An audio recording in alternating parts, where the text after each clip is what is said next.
Y bueno, el tema de la proforma del presupuesto general del Estado realmente tiene unos temas que están salidos, pero de la casa de los locos. Y yo creo que va a haber un debate muy intenso dentro del Pleno de la Asamblea Nacional. Se aprueba un informe en el cual se han realizado un sinnúmero de observaciones, existen las recomendaciones pertinentes también dentro de la mesa y también menciona lo de la monetización de la venta de los activos del Estado, de las empresas públicas. Y ahí es donde yo digo, tenemos que estar muy vigilantes como pueblo ecuatoriano a ver si solamente venden la carne o también venden hueso con carne, claro, pues tienen que vender hueso con carne, no solamente las empresas que más generan como las hidroeléctricas, la empresa eléctrica, CNT, ¿no? Entonces, yo creo que sí hay que analizar. Pensaría yo que deberían iniciar vendiendo las empresas públicas que en este momento necesitan una reestructuración o recuperar su institucionalidad para que sea una inversión real. Es preocupante realmente cómo están manejando el tema económico, porque el año pasado yo pertenecía a la Comisión de Desarrollo Económico Productivo y la Microempresa que está tratando la proforma. Este año me sacaron de esa comisión, pero dentro de mis competencias está poder participar con voz pero sin voto, lo cual yo he realizado y he podido estar al tanto del tratamiento de la proforma.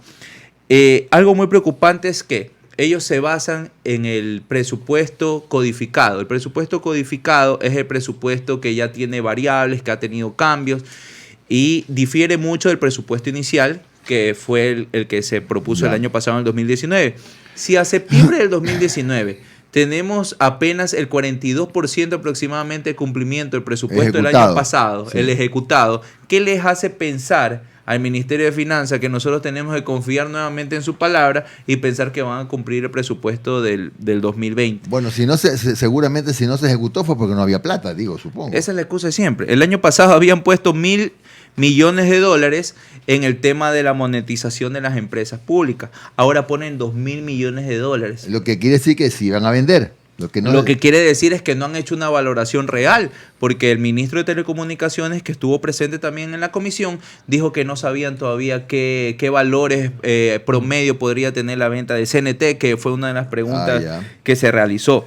Además de eso, en el tema de las estrategias que hace el gobierno, no plantea en ningún momento qué va a hacer para reducir la evasión tributaria, la elusión y sobre todo el contrabando, el tan cacareado contrabando, que ellos decían que la fuga de combustible, que eso es lo que perjudicaba aquí veo que hay 5.400 millones de subsidios más o menos, ¿no? Que se están tomando en cuenta para el próximo año. Sí, por aquí tengo la cantidad exacta. A ver, 1.900 de combustibles, 1.956 millones de subsidio a los combustibles para el próximo año. Así es, eso está en las recomendaciones, dentro de las conclusiones. Además de eso, los créditos por contratar. Eso es muy importante porque corresponden al 23.8% del total del financiamiento público y son 1.585,26 millones de dólares. Deberían indicar cuáles son esas fuentes de financiamiento por contratar y no lo indican. Entonces yo creo que sí, con el nombre adornado que le habían puesto a la primera ley trole o la ley económica urgente de este año, yo creo que sí era necesario que haya un poquito más de transparencia en el tema de la proforma del presupuesto general del Estado. ¿Y no será un saldo pendiente de entrega por parte del Fondo Monetario Internacional? No tienen la capacidad.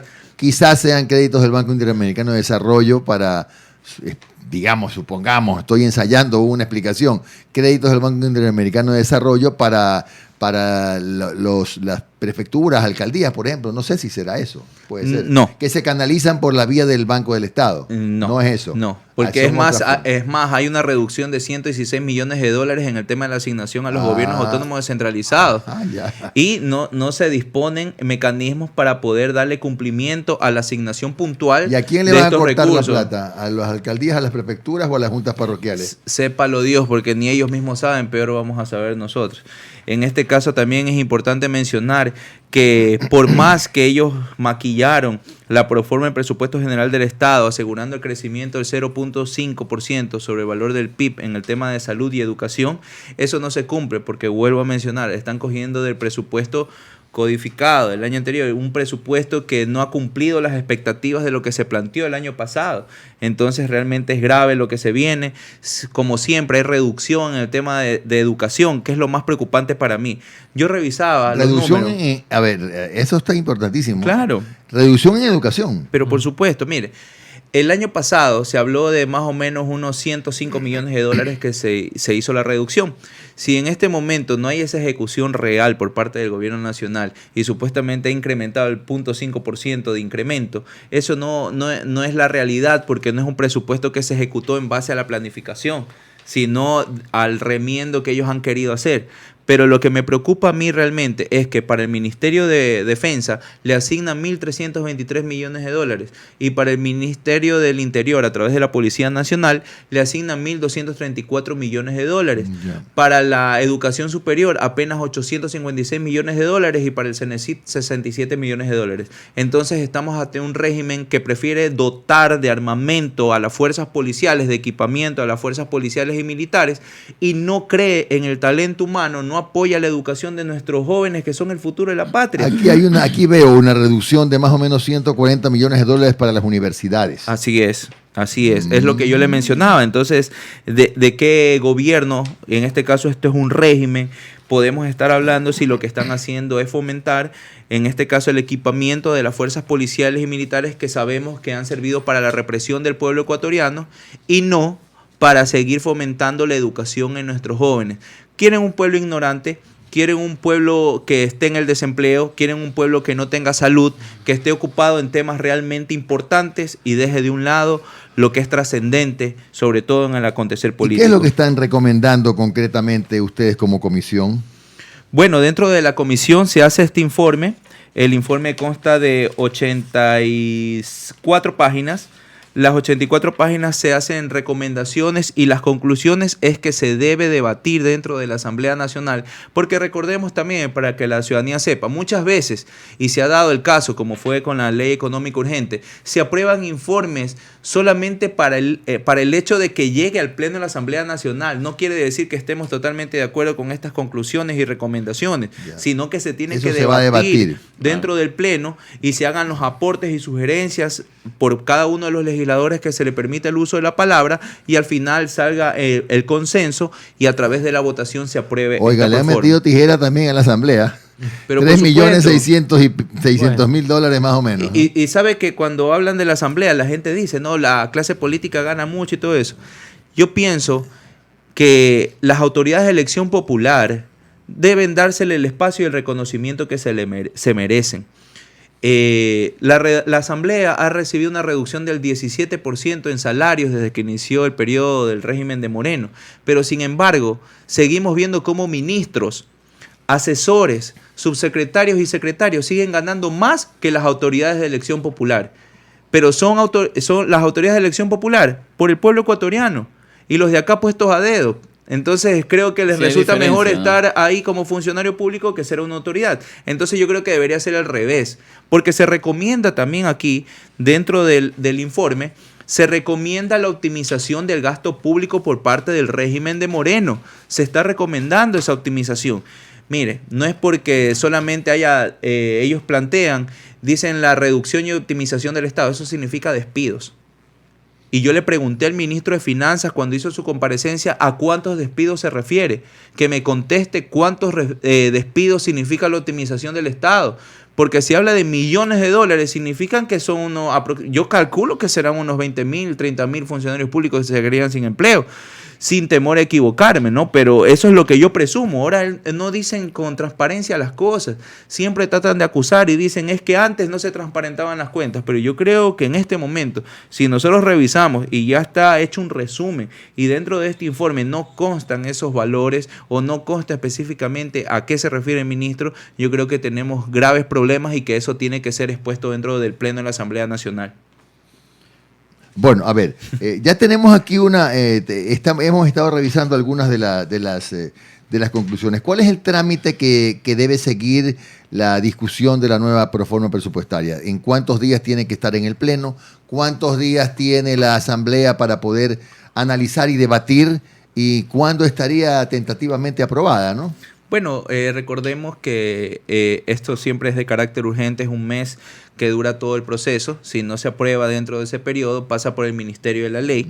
Estamos dentro de los tiempos. Yo creo que en esta comisión en particular sí se le ha dado un tratamiento, ¿cómo se puede decir?, profesional. Porque la de régimen económico, en el tratamiento de la ley económica urgente, número 1 que enviaron, y la que van a enviar ahora, créame que yo no sé qué esperar ahí. Que todavía no llega la número 2. Ya llegó, pero tenemos que tratarla. Pues, claro. Sí, pero imagínense. Todavía no conocen muchos detalles más allá de lo que conocen los medios, ¿no? Por supuesto.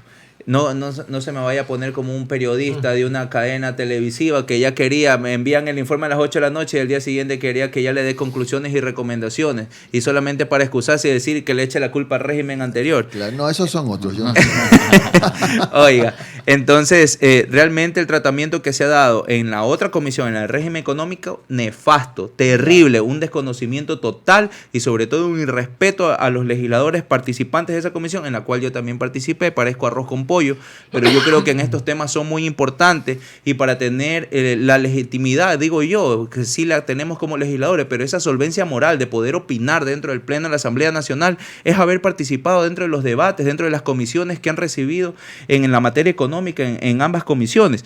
Mire, hay un tema importante. El día de hoy, 25 de noviembre, se celebra el Día Internacional de la Eliminación de la Violencia contra la mujer. Sí. ¿No? Un saludo a todas las mujeres que han recibido algún tipo de violencia, un abrazo solidario. Pero dentro del informe de la Proforma, más vale se les solicita que por favor comedidamente ingresen, por favor, planes en contra para la erradicación de la violencia de género. No hay nada. Se han eliminado. Además, se han eliminado también el tema de la eliminación de lo que tiene que ver con los planes para salud mental y recuperación de las drogas para los jóvenes y para los adultos también. Entonces también se hace la sugerencia y se hace la advertencia de que se ingresen también estos rubros. Es decir, lo realmente esencial, lo importante no se está contemplando aquí. Además de eso, que parte de la Proforma es financiada con la ley económica urgente que viene, y por ahí ya se fue quejando el ministro que con la anterior que no aprobamos y echaban la culpa a la clase política, decían que recaudaban 700 millones de dólares y con la de ahora apenas recaudan 500 millones de dólares. ¿De dónde van a sacar el resto? Claro. Uno de los rubros más fuertes es la recaudación tributaria, que asciende a más de 14 mil millones de dólares de la Proforma del presupuesto general del Estado. Lo que pasa es que siempre se ha trabajado con la idea en este país de que el Ecuador es un país que no puede vivir sin déficit, sin déficit en su balanza de pagos.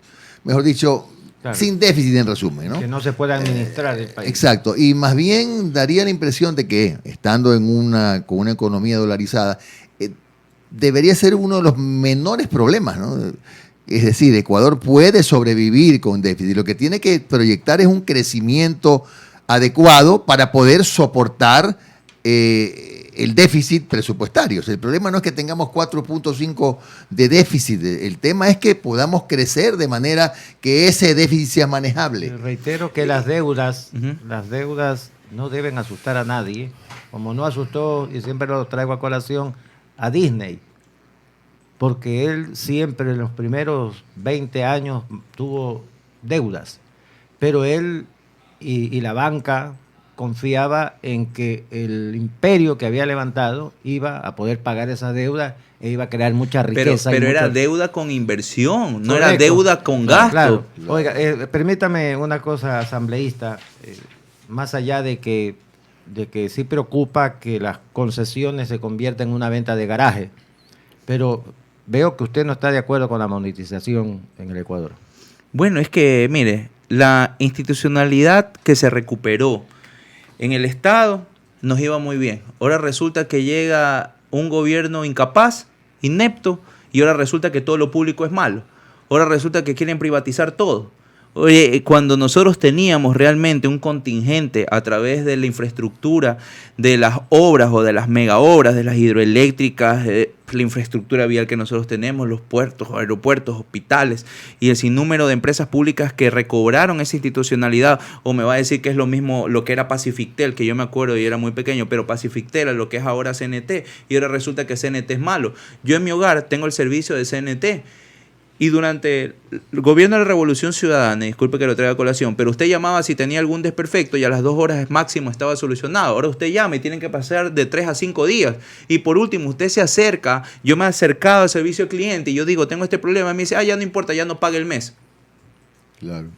Eso no hace claro. A nosotros nos dejan sin internet, nos dejan sin el servicio celular Igual y solo le mandan pagar. un mensajito, dicen disculpe, y igual tiene que pagar. Pero aquí la empresa pública le coge y le empieza a regalar. Un tema muy importante que se me estaba yendo, que dentro de las recomendaciones se hace que existe una metodología para la elaboración y evaluación del presupuesto que debe considerar proyecciones más precisas, porque saben que se están equivocando. Están poniendo un valor del barril de petróleo que no es real. Además, ¿Cuánto lo están poniendo? $53. Además, recuerde que el año pasado que lo pusieron en $41, el precio del barril de petróleo subió y tuvimos un promedio de $51, $52, por eso lo ponen en estos valores. Entonces, es decir, el año pasado por ingresos hubo superávit. Ahora están contemplando un valor muy alto porque la tendencia del precio del barril de petróleo está a la baja, no está a la alta, entonces, no está a la subida. Entonces yo creo que es sí un tiene que presupuesto ser, irreal en todo caso. por supuesto, aquí habla, pues evidencia una importancia y diferencia entre el presupuesto inicial aprobado, que es lo del año pasado, el presupuesto codificado, que ha sido utilizado para elaborar la proforma y su real ejecución. Es que ese es el problema, la ejecución. Usted puede pintar las 1000 maravillas dentro del presupuesto, pero ¿y si no lo ejecuta, de qué nos sirve? Bueno, de hecho, como usted dice, de este año se ha ejecutado un 48%. Mire, hay otro asunto también que nos preocupa, más allá de entrar en la parte final ya a un tema muy puntual. Por diferentes circunstancias, el riesgo país está en un número récord, 1.450 puntos. Así es. Y por eso es que encontramos, por ejemplo, cuadros de las tasas de interés y uno dice, ¿cómo se puede trabajar en este país con tasas de interés inmobiliario, que es el 10.18 más o menos? Microcrédito agrícola y ganadero, el interés es 19,40. El microcrédito minorista, 25%. Y te pone usted a revisar para las pequeñas y medianas empresas, casi 11%. Es muy difícil en un país dolarizado poder ser competitivo con semejantes tasas de interés. Bueno, no sé qué recomendaciones ha hecho la comisión para ver la manera en que de algún modo se regulen estas tasas, se reduzca el riesgo país. Se abarata el costo del dinero. Se abarate el dinero. Oiga, pero si más vale querían hacer todo lo contrario, pues con la primera ley económica urgente querían eliminar la Junta Monetaria, querían crear esta junta tenía un nombre bonito, Junta de Política, Regularización y Estabilidad Financiera. Le ponían un nombre bonito y era pura burocracia dorada, porque eran amigos del presidente designados a dedos que no iban a tener responsabilidad política ni administrativa, ni jurídica. Era una amnistía total. Hacer lo que les dé la y gana. eran por 6 años, podían hacer lo que les dé la gana. ¿Por qué? Eliminaban el índice, el coeficiente de liquidez doméstica, que es la que garantiza que el recurso, que es nuestro por si acaso, el de la banca privada es nuestro, nosotros depositamos ahí, se mantenga al menos el 60% para la oferta crediticia. Es decir, estos recursos podían salir nuevamente al exterior, lo cual hacía que dentro del país haya falta de liquidez, haya excesivo salida de divisas y se hagan más caros los créditos, porque esta junta era la que podía disponer los valores de las tasas, ¿no? De los créditos, las tasas de intereses de los créditos. Entonces era una locura total. Entonces, ¿qué le hace pensar a usted que van a bajar? Si dentro de una ley económica urgente que están mandando supuestamente para el desarrollo, para recaudar más impuestos o algo y dinamizar la economía, yo no he escuchado en ningún momento que se compromete la banca pública, la banca privada, a reestructurar las deudas de las personas que están en este momento en mora, que les van a condonar intereses, las multas, las moras, ¿no? Para poder darle un alivio y que puedan dinamizar. Eso no existe y no va a existir, pero eso es lo que se debería hacer. El año pasado se le perdonó más de 4.000 millones de dólares a la banca y a los empresarios. ¿Y dónde está el compromiso? ¿Por qué siempre el que tiene que poner de su bolsillo es el pueblo ecuatoriano y no los que más tienen? Además del tema de la remisión tributaria, a estas personas que se les perdonó, el 60% está deudor de nuevo.